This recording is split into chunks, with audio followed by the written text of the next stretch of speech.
The next resistor we're going to do is the 680 ohm resistors that feed the MOCs. These are the one that keeps our MOCs from burning up.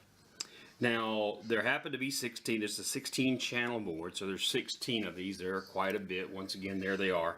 The thing I wanted to show you on this is these are actually 1/4 watt resistors.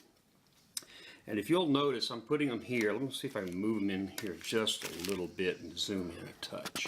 Get down on it. Notice what the difference in size here.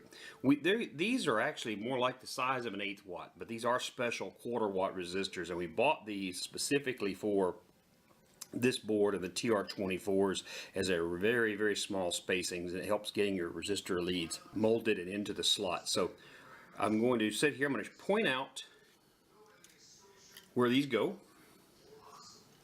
Alright, these are for R19 through R34.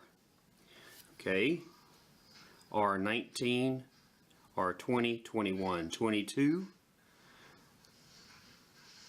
Out here a little bit. 23, 24, 25, 26. And then following on the other side are the rest: 27, 28, 29, 30, 31, 32, 33, 34. Now, what we're going to do here, we're going to run this. Won't be saying much. I will let you watch the work as we do it, but we're just going to speed this up so it looks like we're going 90 to nothing. So here goes.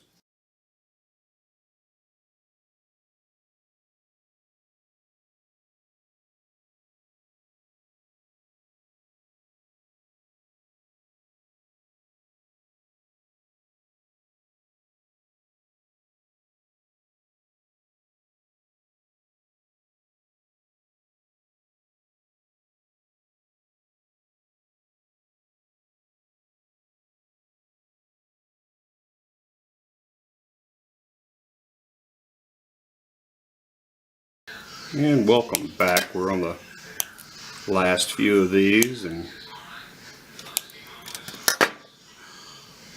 I do something a little different, sort of just kind of doing them in groups, which you may or may not be comfortable with.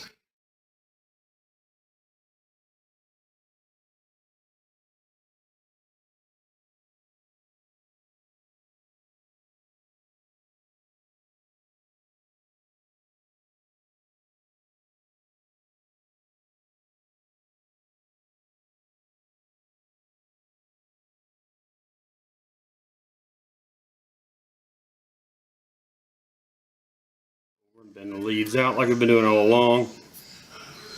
Nothing different whatsoever. And put these last two in.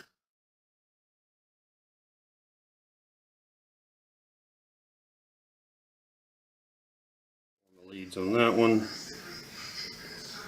Form the leads on this one.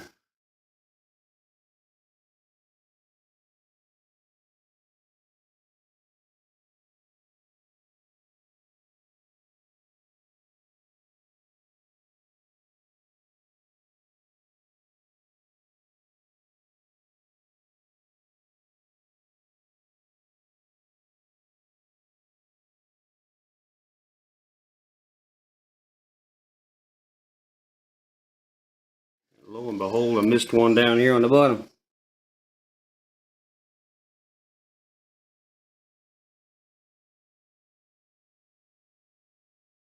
Alright. Turn the board over. Bend out the rest of the leads. That way you can see what's going on here. Alright, so just need to solder these four in.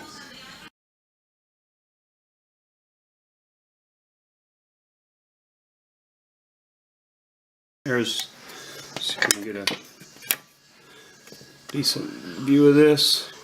680 ohm, 1/4 watt. All 16 of them. And now we'll move over to the next one. Next step, 330 ohm. These are These are actually 1/4 watt. They only need to be 8 watts, so they very well could be a bit larger than the space.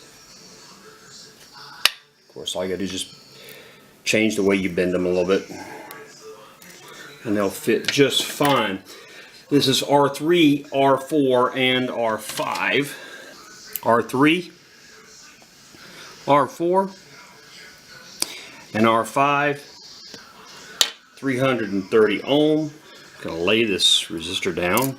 The difference in the body size versus the actual spacing, and it is pretty tight. So we're gonna bend this one right next to the body again. The dangers of bending next to the body are if they're really soft, you could actually crack the body of the resistor. So you want to be really careful. Always bend against your fingernail and not the body of the resistor. Here's R3. Bent this one a little different. So didn't see the body of the resistor was going to fit quite like I had hoped. So we bent it. We bent the leads back under the resistor, and we'll slide this into the hole. I'm going to show you what it'll look like once we get it in. Now what this does is it allows the resistor to actually sit up off the board like we were talking about before. The kind that's really, not 100% necessary to do, but in this case it fits our purpose. And let's see if we can get this in here where you can see. There we go. You can see it sitting up off the board. Now we can flip it back over and solder it in. Once again, this is one of those wagon wheel resistors that are lovely. I believe that has it. It looks a bit fat. I think that's because I got too much solder in it. Take it here. Let's see, get it back over here. You can see. We're going to trim the leads off. And voila. See if you can see where we have it in. There's R3.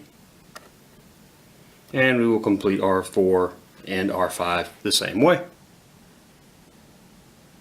And there we go with R3, R4, and R5. Turn them up here a little on edge. You can see them all standing up on edge like we talked about before.